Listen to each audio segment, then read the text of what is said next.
Hello and welcome to our third podcast in our Beginners Spanish from Scratch series at Spanish Obsessed. We hope you've done your homework from the last couple of podcasts and memorised all of the phrases from the last few weeks. If, however, you haven't, then do check out a couple of articles which we'll put below this podcast for techniques for how to make this easier for yourself. So today, Liz and I would like to buy you a coffee. We're going to talk about a couple of ways you can say that you want something, like a coffee or a beer in a cafe, as well as what to expect in a typical Spanish bar or cafe, as well as a Colombian one, which is where Liz is from, if you're feeling a little bit more adventurous. As always, don't forget to check the accompanying materials below this podcast, and do let us know your thoughts in the comments section as well. So in our conversation today, Liz has just gone into a cafe. Hola, Liz. Hola, hola a todos. And Rob, that's me, is the waiter. Hola, ¿qué te pongo? Buenas. ¿Me pones 2 cortados y un café con leche, por favor? 2 cortados y un café con leche. ¿Quieres algo más? No, ya está. Gracias. Okay, and now we're going to repeat the conversation, this time leaving a little pause afterwards for you to repeat and see if you can guess what we're saying. Hola, ¿qué te pongo?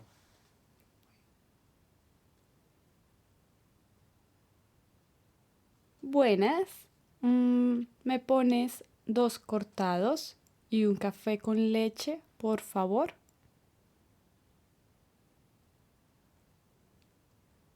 2 cortados y un café con leche. ¿Quieres algo más?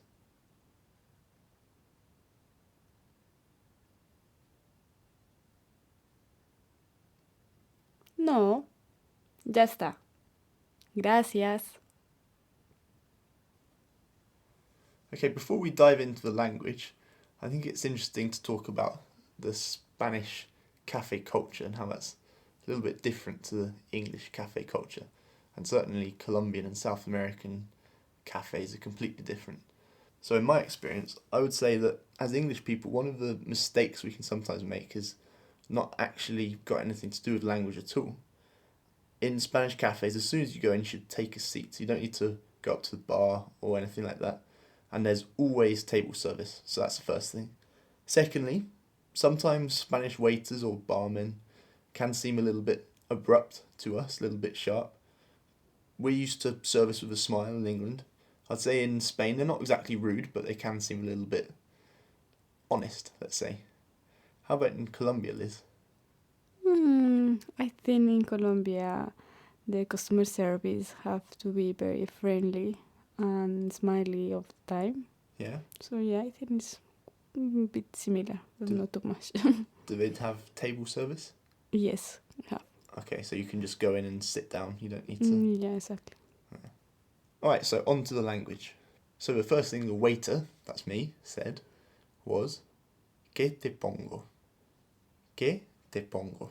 So you can remember what que means, that's what, and te is you.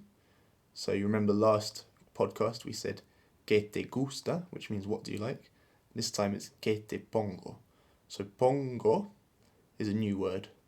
And you remember that there are 3 types of verbs in the infinitive form. We've got ER, AR, and IR.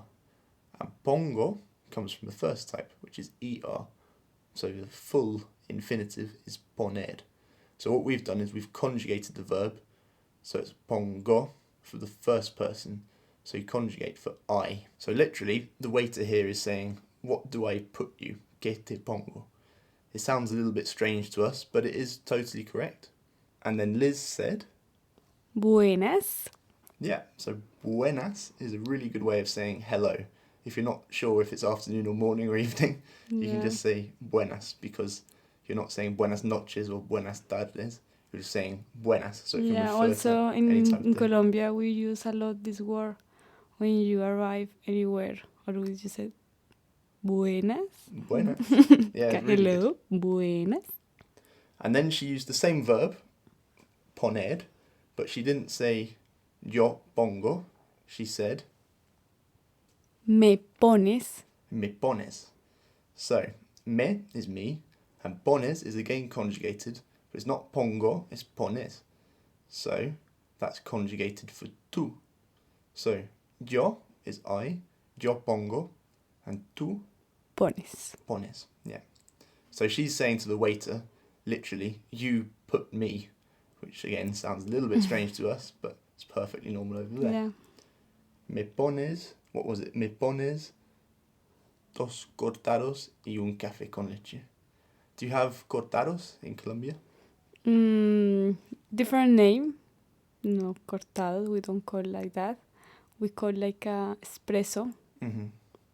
But yeah. So I think cortado is a type of coffee which is specially for Spain, and it literally means cut.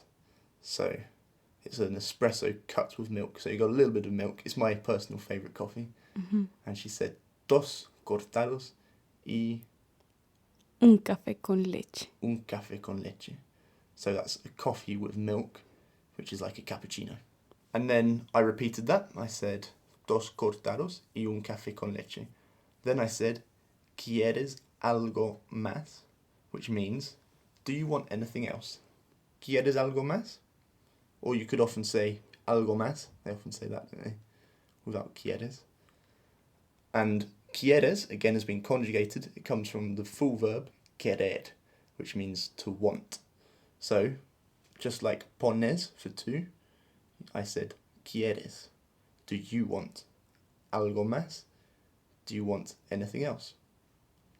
And then finally, Liz said, Ya está. Gracias.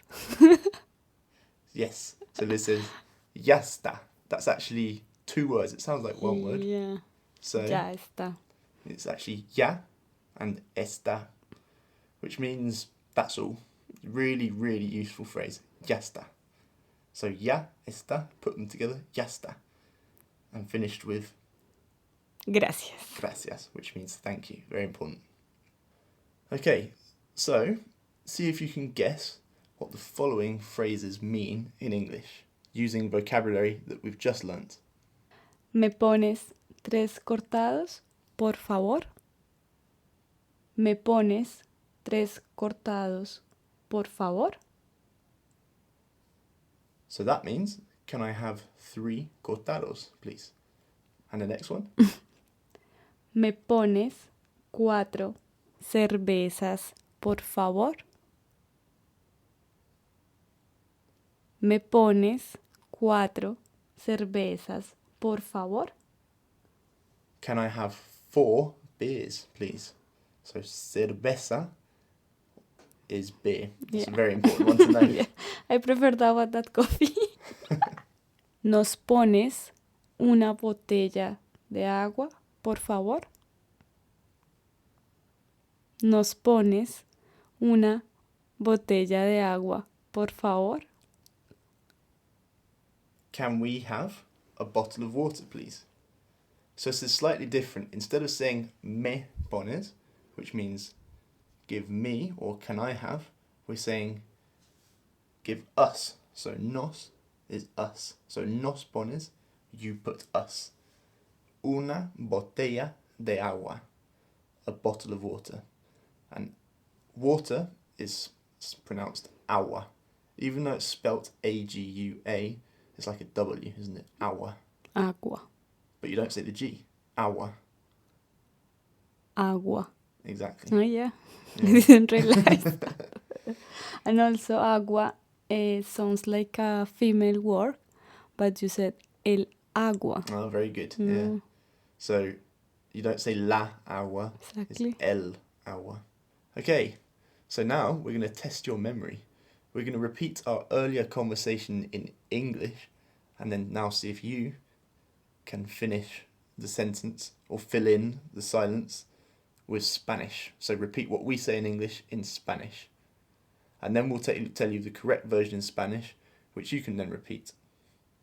Hi, what would you like? Hola, ¿qué te pongo? Hello, can I have 2 cortados? and 1 white coffee. Buenas, ¿me pones 2 cortados y un café con leche, por favor? Do you want anything else? ¿Quieres algo más? No, that's all, thanks. No, ya está. Gracias. Okay, so we've covered a couple of ways you can ask for something. You can say me pones, and then you say what you want. So me pones 2 cervezas, or me pones un cortado. Or if there's more than one of you, you say nos pones. However, there's loads of other ways you can ask for things, but what you can't say is literally can I have, which is puedo tener. You cannot literally translate that because it sounds like you're asking for permission to have something.